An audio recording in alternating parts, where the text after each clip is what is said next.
Kanchipuram వకుడా silks నాణ్యత మా ప్రాధాన్యత. మదీనాగూడ, మియాపూర్, హైదరాబాద్ లో త్వరలో శుభారంభం.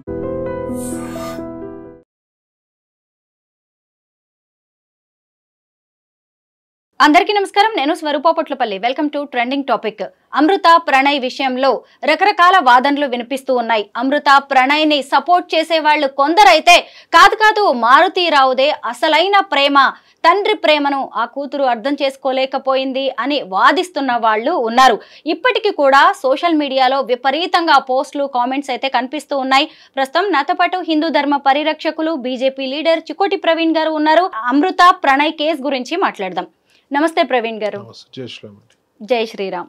ముందుగా మీ ప్రేమ వివాహం దగ్గర నుంచి మాట్లాడుకుందాం. మీది కూడా ప్రేమ వివాహం, పెద్దలు ఒప్పుకోలేదు, అయినా సరే 2 ఏళ్లు కష్టపడి పెద్దల్ని ఒప్పించి పెళ్లి చేసుకున్నారు మీరు. అమృత ప్రణయ్ విషయంలో జరిగిన తప్పేంటంటారు? అమృత ప్రణయ్ విషయంలో పెద్దలను ఒప్పించలేకపోయినారు. సరే, అమృత వాళ్ళు వెరీ రిచ్, అబ్బాయి వాళ్ళు మిడిల్లో, లోవర్ మిడిల్ క్లాస్ ఉండొచ్చు.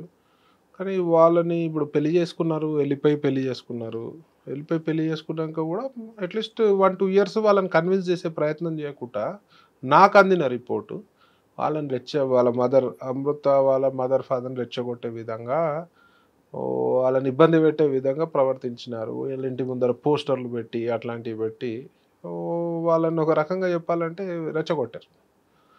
రెచ్చగొట్టినంత మాత్రాన ఈయన అంత సివియర్గా మర్డర్ చేయించాల్సిందైతే తప్పు, అది ఎక్స్ట్రీమ్లీ తప్పు.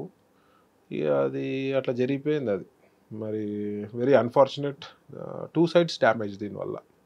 ఒక్క మిస్టేక్, అమ్మాయిది మిస్టేక్ అనే అనొచ్చు. ఎందుకంటే కన్విన్స్ చేసే ప్రయత్నం చేసినట్టు ఎక్కడ కూడా కనిపించలేదు. ఎందుకంటే నాకు కూడా అదే కమ్యూనిటీ, మేము అక్కడ లోకల్ రిపోర్ట్స్, నాకు అక్కడ లోకల్ చుట్టాలు కూడా ఉన్నారు. వాళ్ళు చెప్పే రిపోర్ట్స్ ప్రకారం ఫాదర్ మదర్ని వెళ్ళిపోయి పెళ్లి చేసుకున్నారు. ఆయన కామ్గానే ఉన్నాడు. మరి వాళ్ళని కన్విన్స్ చేసే ప్రయత్నం, జనరల్గా ప్రెగ్నెంట్ అయ్యి పిల్లలు పుట్టాక ఎంత రిజిడ్ అయినా కన్విన్స్ అయిపోతారు మదర్ ఫాదర్. బీయింగ్ మారుతీరావు బిడ్డ అంటే బాగా ఇష్టం, డాటర్ అంటే చాలా ఇష్టం. సో వెయిట్ చేయాల్సింది పోయి వాళ్ళని రెచ్చగొట్టే ప్రయత్నం చేసినారు. సో ఆయన కూడా, మారుతీరావు గారు కానీ ఏమైనా ఇప్పుడు మర్డర్ చేయడం కూడా తప్పే. వాళ్ళు కూడా పేషెన్స్గా ఉండాల్సి ఉండే.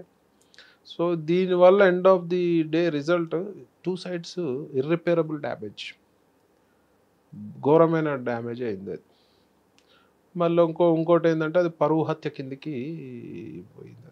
అది పరువు హత్య అని పోయింది. మేబీ ఆయన ఎవరిని చేసుకుని అదే రియాక్ట్ అవుతుండేనేమో. లవ్ మ్యారేజ్ చేసి ఇంట్లోకి వెళ్ళిపోయి రెచ్చగొడితే ఎవరు ఏ కులం అనేది కాకుండా ఏం జరిగినా అదే రియాక్ట్ అవుతుండేమో. కానీ ఇంకా వీళ్ళ సైడ్ వాళ్ళ సైడ్ ఎంత అనుభవించుంటారు. End of the day 2 sides కూడా పీస్ఫుల్గా లేరు కదా.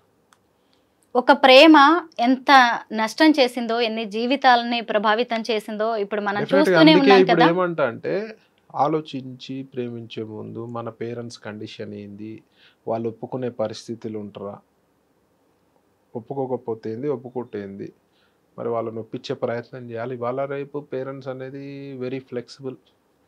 నేను కూడా ఇప్పుడు ఒక సందర్భంలో దళితులకు సపోర్ట్ చేస్తూ మాట్లాడడం జరిగింది. ఎక్కడైతే దళితులని గుళ్ళకి రానివ్వకుండా అక్కడక్కడ ఇన్సిడెంట్స్ జరుగుతున్నాయి స్టిల్ డేట్. నేను కూడా 2 years బ్యాక్ ఇవాళ ఎవరు చేస్తాడో ఇట్లా, ఇవాళ అంతా సొసైటీ అట్లా ఎవరు లేరు అనుకున్నా. కానీ ఐ సీన్ 2-3 ఇన్సిడెంట్స్ సినిమాలో ఇప్పటివరకు ఈ 1-2 yearsలో చూసిన. ఒక సందర్భంలో ఒకడు నాకు మెసేజ్ పెట్టినాడు, నువ్వు దళితుల మీద కపట ప్రేమ చూపిస్తున్నావు. ఎందుకురా కపట ప్రేమ? ఓపెన్ స్టేట్మెంట్ ఇచ్చిన.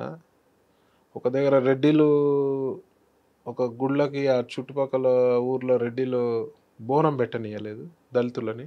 నేను వెంబడే సీఏ గారికి ఫోన్ చేసి చెప్పా, సీఏ గారు నేను వస్తే పెద్ద గొడవ అవుతుంది, ఇక్కడ అగ్రకులాలంటే ఉగ్రకులాల కింద అంటారు. నేను అగ్రకులమే అని నేను చెప్పను. అగ్రకులాలని ఎవడని ఇవాళ డేట్లో వ్యవహరిస్తే వాళ్ళు ఉగ్రవాదులు లెక్క. హిందుత్వము మనం అందరం ఒకటే అనే నిదానంతో దళితులు కూడా మన సోదరులు. సో ఒక సందర్భంలో సీఏ గారికి ఫోన్ చేసి చెప్పాడు, దళితులకి బోనాలు పెట్టిస్తలే, మరి నేను వచ్చినా అంటే మాత్రం బాగుండదు సీఏ గారు, పెద్ద గొడవ అవుతుంది. ఎవరైనా సరే అక్కడ దళితులకు గుళ్ళ ప్రవేశం బోనాలను తీసుకుపోయి పెట్టియాలి. రేపు మీరు బందోబస్తు తోటి పెట్టియాలి, లేదంటే నేను వస్తే మళ్ళీ ఒక 5,000 మంది 10,000 మంది వస్తారు. లేదండి already SC ST commission chairman వీళ్ళంతా కూడా మాట్లాడి డిఎస్పీ కలెక్టర్ వరకు దృష్టిలో పోయింది. మేము రేపు వాళ్ళని తీసుకొని వెళ్ళి బోనాలు పెట్టిస్తున్నాం అన్నారు. ఆ సబ్జెక్ట్ ఆడ క్లోజ్ అయింది. దీని మీద నేను స్పందిస్తూ మాట్లాడితే ఒక దళితుడు నీ బిడ్డని దళితునికి ఇచ్చి పెళ్లి చేస్తావా అని అడిగాడు. అరే గమ్మతున్నది, నా బిడ్డ ఇష్టపడితే ఇచ్చి చేస్తా. ఆ పిల్లోడు మంచోడు అయి ఉండాలి, మంచి వ్యక్తి అయి ఉండాలి, మంచిగా నాకు సూటబుల్గా ఇబ్బంది లేకుండా నా బిడ్డ ఒకవేళ వాడినే పెళ్లి చేసుకుంటా అంటే మంచి యాజ్ ఎ ఫాదర్ నేనేం ఆలోచిస్తా, నా బిడ్డ సుఖంగా ఉండాలనుకుంటా. మంచి వ్యక్తి అయితే డెఫినెట్గా దళితుడు అని అయితే నేను ఎప్పుడు చూడ. మీ ఛానల్ ద్వారా వాడికి ఇదే జవాబు చెప్తున్నా. నా బిడ్డ ఇష్టపడితే దళితుడికి పెళ్లి చేస్తా, నాకేం ప్రాబ్లం లేదు. ఇష్టం లేని పెళ్ళి అయితే ఎవరు చేయొద్దు, అంతే కదండి. ఇష్టపడాలి, వాడు మంచోడై ఉండాలి, ఉంటే చాలు. అది నా జవాబు. మరి ప్రణయ్ విషయంలో జరిగింది అదే కదా. అతను అంటే అమృత దృష్టిలో అతను చాలా మంచివాడే అయి ఉండాలి. అందుకే అంటున్నా కదా, కన్విన్స్ చేయాల్సి ఉండే, మంచి విధంగా కన్విన్స్ చేయాల్సి ఉండే, రెచ్చగొట్టే విధంగా చేసిర్రు. ఇప్పుడు మారుతీరావు అతన్ని చంపించిండా అనేది పక్కన పెడితే ఎక్స్ట్రీమ్లీ తప్పది. ఏదన్నా ఉంటే కూర్చొని సాల్వ్ చేసుకోవాలి, లేదా నీకు ఇష్టం లేదు దూరం ఉంటే అయిపోయేది. ఎవరిని చంపాల్సిన అవసరం అయితే లేదు, చంపించాల్సిన అవసరం లేదు. అది if it is correct, court అయితే నమ్మింది కదా చంపించిరని, సో మనం కూడా నమ్మాల్సిందే. ప్రవీణ్ గారు, మీరు హిందూ ధర్మాన్ని నమ్ముతూ ఉంటారు, ఎన్నో ఆలయాల పరిరక్షణకు కూడా మీరు పనిచేస్తున్నారు, బీజేపీ వంటి జాతీయ పార్టీలో మీరున్నారు. అంటే ఇప్పుడే మీరు చెప్పారు దళితులు మనమందరం ఒకటే సమాన భావంతో ఉండాలి అని కూడా అన్నారు. కానీ ప్రేమ పెళ్లి దగ్గరకు వచ్చేసరికి కులమే ఎందుకు ఫస్ట్ ప్రయారిటీ అవుతుంది? మనం మారాలి అని చెప్తున్నా. అందుకే ప్రతి కులంలో మారాలి. మనుషులు ఇష్టపడ్డారు అంటే వాడు మంచోడే, కులం చూసే పని లేదు. పిల్లోడు మంచోడా చెడ్డోడా చూడాలి, అంతే. కులం చూసే పని లేదు. కానీ ఇంకా కూడా ఉన్నాయి. ఇంకా అవి ఇంకా ఇప్పుడు ఒకప్పుడు కుల వివక్షకి అడ్డగోళ్ళు జరుగుతుండే, ఇవాళ తగ్గుకుంటూ వచ్చినాయి. ఇవాళ వేళ్ళ మీద సంఘటనలు, అసలు ఒక సంఘటన కూడా జరగవద్దు. ముందు ఇట్లాంటివి కూడా మారుతాయి. మనం హిందువులం అనుకుంటే గడప లోపల కులం, గడప బయట హిందువులం అనే ఒక నినాదం ఉంది. దాని ప్రకారం పోతే రేపు దేశం కూడా బాగుపడుతుంది. రేపు వేరే మత మార్పిడి ఇలాంటి కుక్కలు మన హిందుత్వాన్ని డ్యామేజ్ చేసే ప్రయత్నాలు చేస్తున్నాయి. వాళ్ళందరికీ చెక్ చేయాలంటే మనం అందరం కూడా ఫస్ట్ ఇప్పుడు బీసీలు, ఎస్సీలు, ఎస్టీలు, ఓసీలు అని కాదురానైనా ఫస్ట్ హిందుత్వాన్ని కాపాడుకోండి. హిందుత్వం ఉంటేనే కులం ఉంటుంది. రేపు హిందుత్వమే లేదు, హిందూజమే లేకపోతే కులమే నుంచి, కులం మతం ఉంటేనే కదా కులం ఉంటుంది. మతం లేదు కులమే నుంచి ఉంటుంది. అంటే ప్రాణం పరువు వీటి కోసం ప్రాణాలు తీయడానికి కూడా లెక్క చేయట్లేదు. అలాంటప్పుడు హిందుత్వం గురించి, కుల మతాల గురించి ఇంత ఆలోచిస్తారా? మార్పు అనేది వస్తుంది, టైం బీయింగ్ మార్పు. ఒకప్పుడు ఇంత కూడా మార్పు లేదు కదా. ఒకప్పుడు ఎట్లా ఉండే, కుల వివక్ష అడ్డగోలు కుల వివక్ష. ఇవాళ మీడియానో సోషల్ మీడియానో జనాలలో ఒక భావన, అసమానత్వము, వాళ్ళు కూడా మంచి పొజిషన్స్కి రావడం జరుగుతుంది. సో దానివల్ల ఒక జనరేషన్స్ చేంజ్ అవుతున్నాయి. జనరేషన్స్లో కూడా ఇప్పుడు లవ్ మ్యారేజ్ కామన్ అయింది. ఒక 20-30 ఇయర్స్ బ్యాక్ ప్రేమ వివాహం అమ్మ ఒక రకంగా చూస్తుంది. మేము పెళ్లి చేసుకున్నప్పుడు కూడా ఒక రకంగా చూసి ఇప్పుడు ఏంది, లవ్ మ్యారేజ్ కామన్. దాని వెంబడి డైవర్స్లు కూడా కామన్. అవును, ఒకప్పుడు డైవర్స్ అనే వర్డ్ ఒక బూతు పదవుల్లో కింద పడుతుండే. ఇవాళ ఫ్యామిలీ కోర్టుల దగ్గర పోతే ఎన్ని అడ్డగోలు డైవర్స్లు. సో దానికి ఒక కారణం ఉంది. దానికి కూడా ఇక అవి చెప్పుకుంటా పోతే ఇక మస్తు స్టోరీలు ఉంటాయి.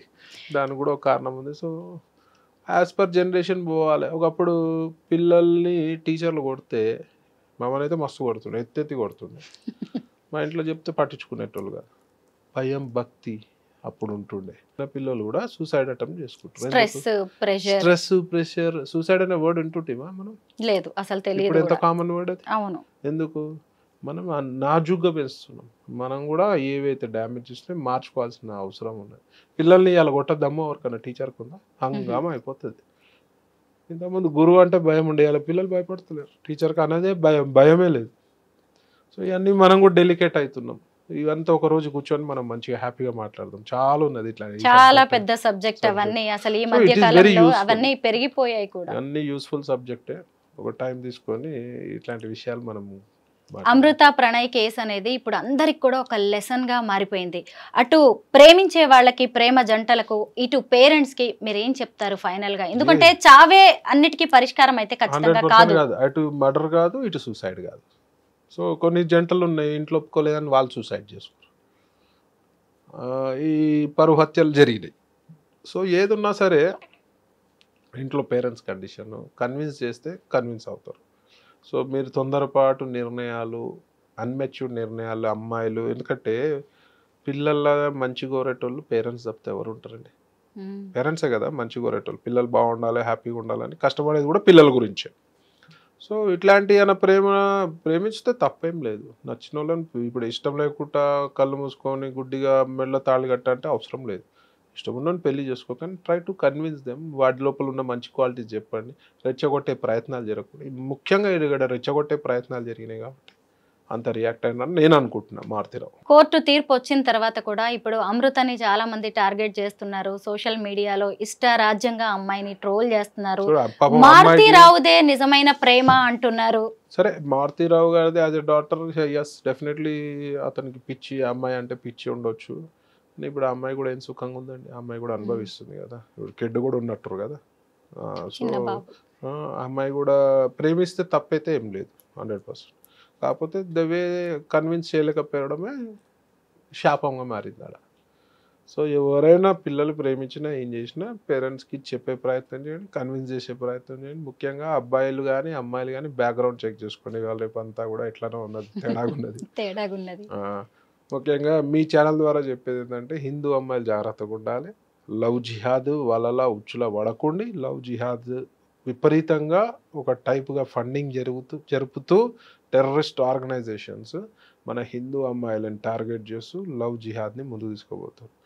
మీరు కొన్ని సంఘటనలు వాళ్ళు ముస్లిమ్స్ అబ్బాయిలు ఐడి ప్రూఫ్స్ కూడా హిందువులుగా పెట్టి లవ్ జిహాద్కి పాల్పడతారు. సో మీరు ఏదున్నా కూడా జాగ్రత్తగా ఉండాల్సిన అవసరం. లవ్ జిహాద్ అనేది ఇంకా రాను పెరుగుతుంది, ఎందుకంటే అది చేప కింద నీరు లెక్క అవుతుంది. టెర్రరిస్ట్ ఆర్గనైజేషన్స్ ఫండింగ్ చేసి హిందూ అమ్మాయిలను టార్గెట్ చేస్తారు. So you have to be very careful. For example Kerala files లాంటి మూవీస్ మీరు చూడండి, మీకే తెలుస్తుంది. మీరు చెప్పిన విషయాలన్నీ అటు యూత్కి, పేరెంట్స్కి చాలా ఉపయోగపడతాయి. Thank you so much Praveen garu. Thank you అండి.